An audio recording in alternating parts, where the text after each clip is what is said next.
G'day gamers, Ranger Tony here with another Pathfinder Kingmaker tutorial video. So today I'm going to talk about single class parties.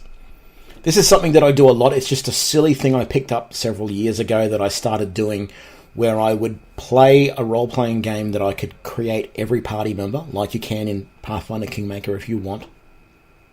And I would build the entire party, or maybe all but one member of the party, as all the same class.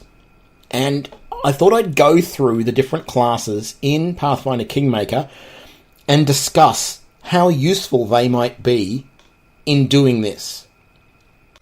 The biggest problem any class is going to have, whether it's the Alchemist or anyone else, is you do generally want your class to be fairly well-rounded. So you want someone who has a bit of melee experience, because if you've got a party purely of ranged characters, sometimes your opponents are going to charge forward and you're going to have those ranged characters that are going to be attacked in melee range. And depending on the classes, that can be okay or it can be terrible.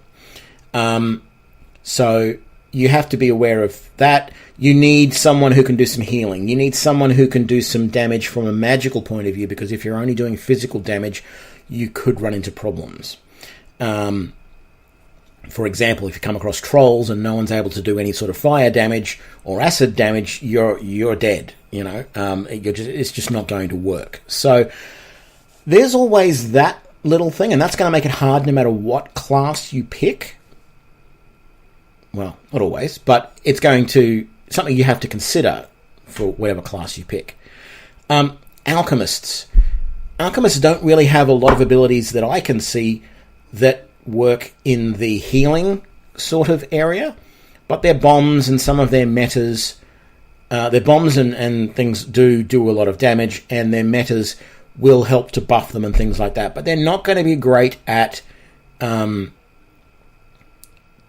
if you get rushed by a group and you're in melee range. So any of the Alchemists are going to be a challenge to play in an all-party group. So if you like a challenge, go for it. Barbarians. Barbarians will work okay in an all-party group, as long as you are aware of the fact that A, if you all start raging at the same time, you're likely all to be, if the combat goes on long enough, you're likely all to hit the debuff when you come down from that range at the same time. So suddenly you go from an uber strong party to almost an uber weak one. And barbarians are focused solely on damage, physical damage. So you're not going to have any sort of magical damage, whether that be arcane or divine, and you are not going to have any of that support stuff from healing. So you're going to have to rely entirely on potions to help you with that. So again, barbarians will be a challenging group to play as one class.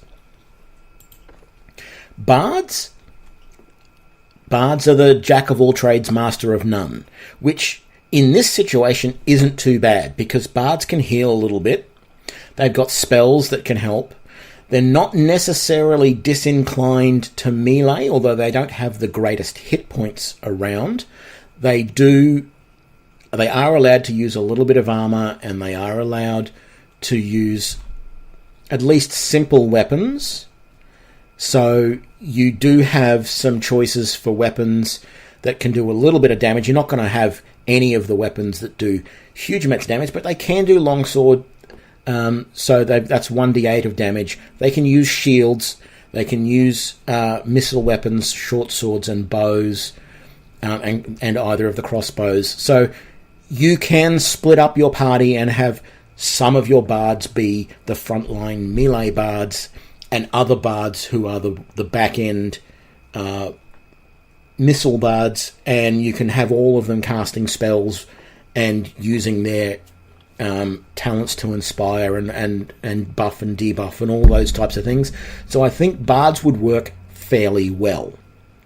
Okay, the only problem the bards have is they don't have as many hit points as some other classes, so you're going to have to be really careful when you get into a serious combat that you're keeping an eye on hit points and doing whatever you can to protect your characters as much as possible. But it would be possible, and I would definitely spread out amongst the different subclasses. So have at least one Thundercaller, at least one Flame Dancer, and at least one Archaeologist.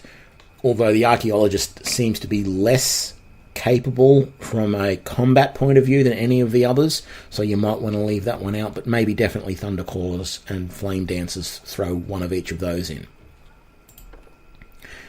Cleric. As much as I don't really like playing Clerics, if I wanted one class or a couple of classes that would work really well as an entire party of them, Clerics is definitely one of them. Okay? So it's just that, the spells that they've got, yes, they are used for healing, but they also do a lot of damage. You can wear decent armor. It's not the best armor because you can't wear like full plate, but you can wear medium armor, and you've got some decent melee weapons. You can use shields. Some of them can't wear armor like the Ecclesiarch, but you've got a good all-rounded party if you make them from Clerics. And I would spread them out, although really I think the Ecclesiarch is a bit blah, really. I feel that the disadvantages that they get just are not... The fact that they can't wear armor and use shields is just too crippling, really. So I wouldn't necessarily use them, or if you're going to, put them right in the back and make sure there are other people around there to protect them and that they never get attacked, because they are going to be just fodder if they are. But Clerics will work really, really well. If you wanted to try this and it was your first time at wanting to play an entire party of one class, I would recommend Cleric as one way to go. The other one would definitely be Druid, because Druids are essentially the same as Clerics from that point of view, from the way that they're played, and they have the advantage of having animal companions as well. And they're very good at summoning other animals. So, and it really doesn't matter which of the Druids you pick. Again, you could pick any of the Druid classes, and I would definitely consider mixing them up. But Druids work very, very well for that. And including in other games. I mean, I've seen examples of people playing solo through games as Druids, games that weren't necessarily meant to be played solo, just because of the fact that A, you've got an animal companion, and B, before very long, by the time you're level 6, 8, you've got a fair amount of spells there, and you can use some weapons and some armor. It's not as good as some of the other games. You are a little bit limited here in Pathfinder Kingmaker, so the choice of weapons is a little bit less, but you can use light and medium armor, and you can use shields. So, that's fine. Look, a full party of fighters is always going to do well, but you're always going to have the same problem. A lack of healing and a lack of magical damage, right? You can get over those with potions, and if you have a few of your party members who can use magical devices, right, by the skill that you can pick up, the ability you can pick up. So you definitely want to put points into use magical devices, and that way they can, potentially have a wand that does some magical damage or whatever. Definitely. And again, like I say, with all the other classes, mix it up. Have one fighter, have at least one Aldori defender, have at least one tower shield specialist, have at least one a two-handed fighter. The advantage of doing that, by the way, of mixing up the archetypes, is not just for, a bit of fun or whatever. It allows you to get some experience with how all the different archetypes play as well, so that, you can get a better idea as to which one you prefer. You might say, I love fighters, but then you try out the Aldori Defender and go, oh my god, this is just everything I ever wanted to play. So that's the idea behind that. Let's be honest, Inquisitors are just very similar to Clerics and Druids in a lot of ways. So they are much the same. You could play a party of entirely Inquisitors and you would not have too much of a problem. They've got some decent spells, not quite as many as a normal Cleric, but they still get spells. They can heal, maybe not as well as a normal Cleric, but they can heal. And some of these archetypes have some interesting features to them as well. The big advantage of the Inquisitor, and I haven't done any build videos on the Inquisitor yet, but the big advantage that I see of the Inquisitor is they are designed to work with teamwork feats. So if you have an entire party of Inquisitors, they are just going to all work so well together with teamwork feats. They get teamwork feats for free as bonus feats.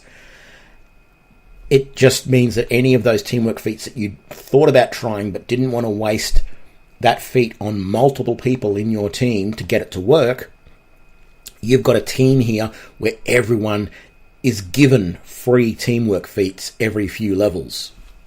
It's a great way to play around with teamwork feats and to see how powerful they are. So if you really want to do that, go full Inquisitor. And I'm sure it will work very, very well.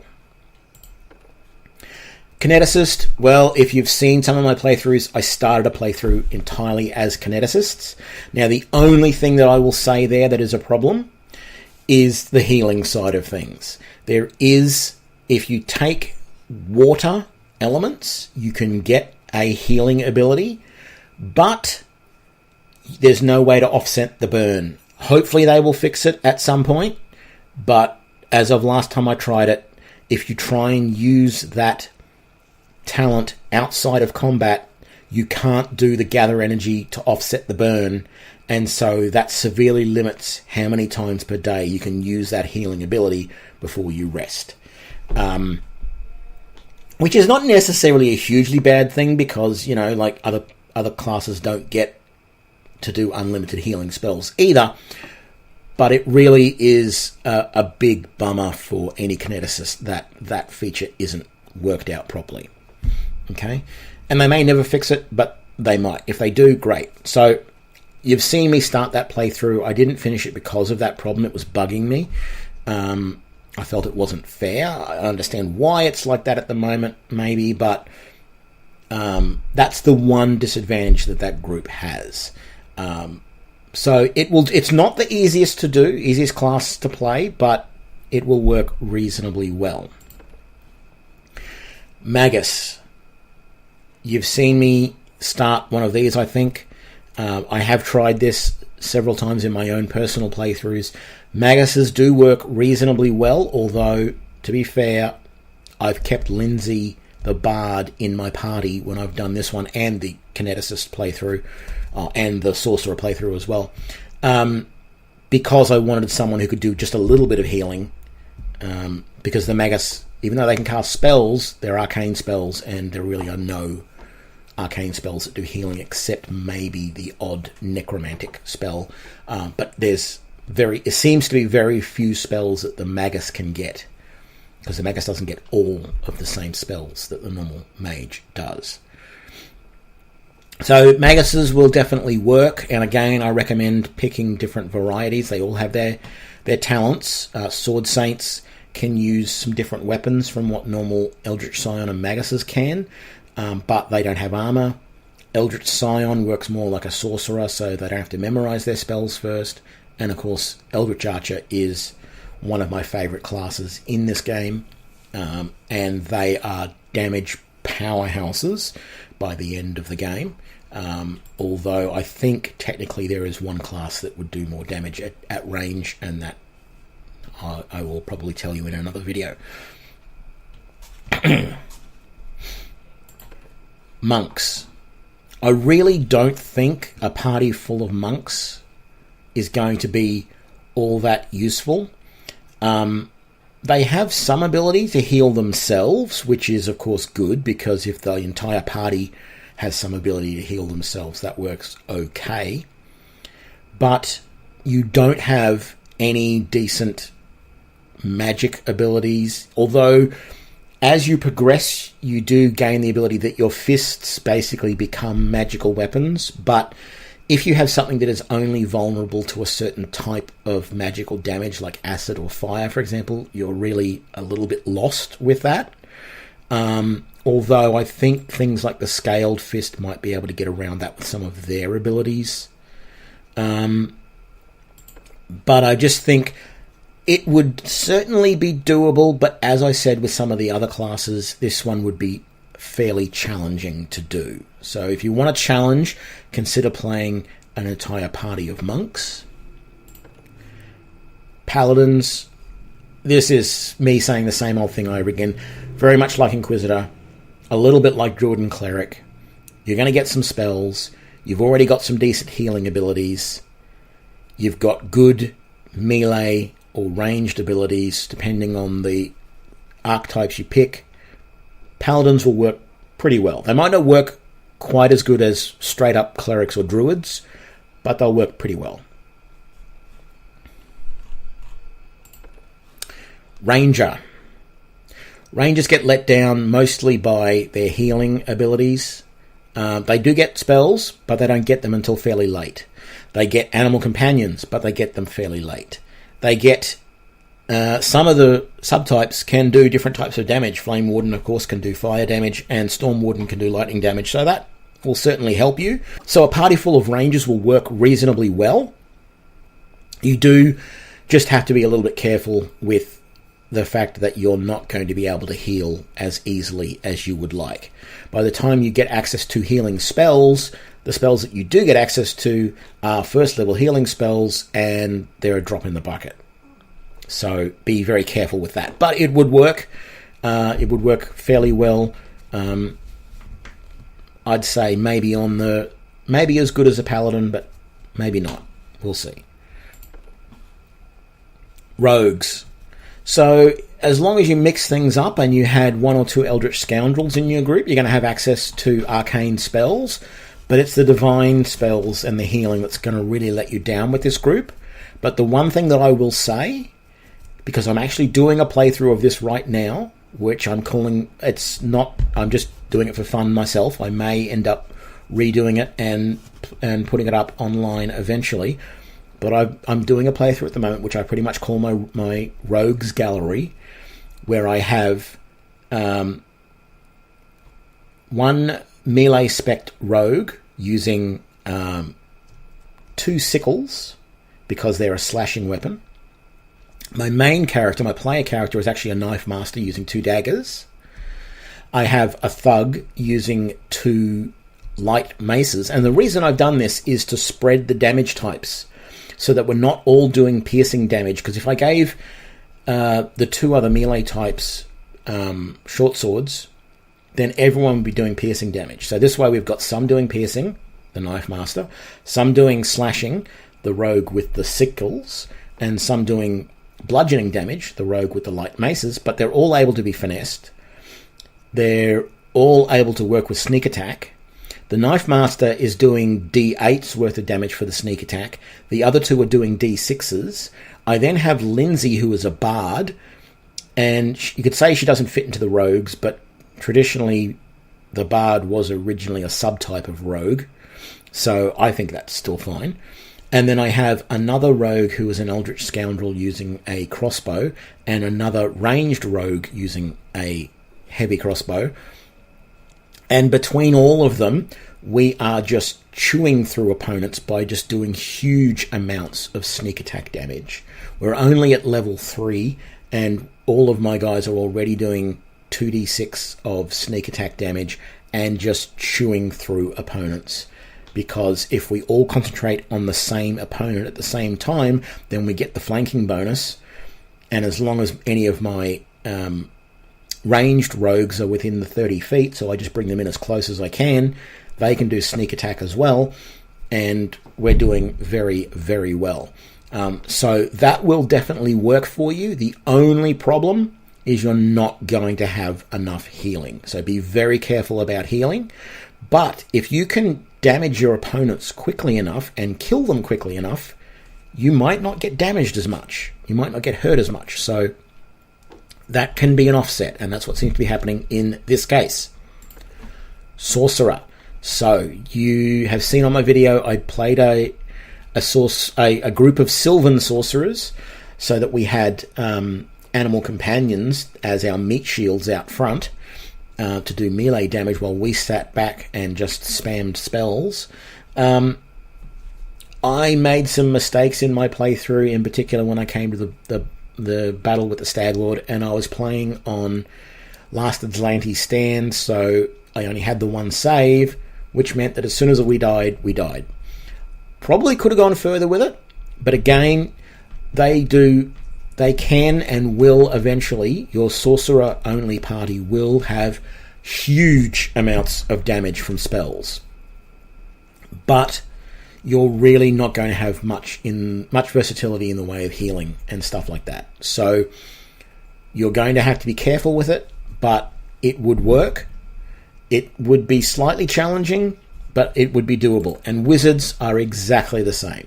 Okay, the only advantage the sorcerers are going to have over the wizards is they have a little bit more flexibility on which spells they cast when.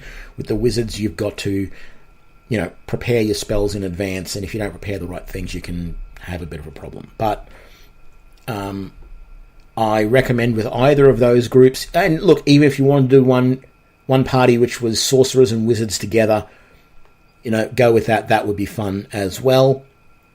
But if you're going to do either of these wizards and sorcerers, you have to be aware that A, you've got very few hit points compared to most. B, you're not any good at all, really, at melee combat, which was why I did my sorcerer playthrough of all Sylvan sorcerers so that they had animal companions. If you tried to do a sorcerer playthrough where you spread it amongst all of the groups, then the animal companions would be taking a lot more hits and they would be dying a lot quicker. If you try and do a pure wizard playthrough, you're going to have problems because you've got nobody up there to provide any sort of meat shielding for you. No tanks at all. Anyone who gets into melee range of your wizards is going to take them down fairly quick. There are some spells that can help there, but you've got to be very strategic with how you cast those. That would be very challenging to play. So that's all the classes, guys. I hope you liked this. I hope this gives you ideas if you want to try and play a single class party. As I said, you don't have to be too strict on that. If you want to throw in or keep Lindsay, for example, in your party, or even say keep Harem as one other member of your party, and he can often be good for healing, or Sebastian or someone like that. Try things like that. But if you like a particular class and you want to have more than one of them in your party, definitely do it. Even say having 2 rogues in the party that can do sneak attack. If they both attack the same person, they're going to get the advantage of being of flanking, so they're both going to be able to do sneak attacks very quickly. And sneak attack damage is a lot of damage. So think about some of those ideas if you want to do that. But playing a full party of one class is fun, it is different, and it is challenging. So give it a try. If you like this video, please give us a like and share it with your friends. And don't forget to subscribe so that you can see when all the new videos come out. Thanks a lot, and I'll see you for the next one. Bye.